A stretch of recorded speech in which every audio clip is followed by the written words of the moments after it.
নমস্কার বন্ধুরা, আমি শিলিগুড়ি থেকে বীণাপাণি শিল্পী। আজ রাস পূর্ণিমা উপলক্ষে শিপ্রার সঙ্গে গৌতম সাহা মহাশয়ের বাড়িতে গিয়েছিলাম। কার্তিক মাসের পূর্ণিমা তিথিকে বলা হয় রাস পূর্ণিমা।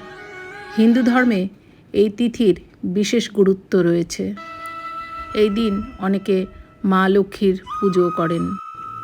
প্রচলিত বিশ্বাস অনুসারে এই দিন শ্রীকৃষ্ণ ও রাধারানী গোপিনীদের সঙ্গে লীলা খেলায় মেতে ওঠেন।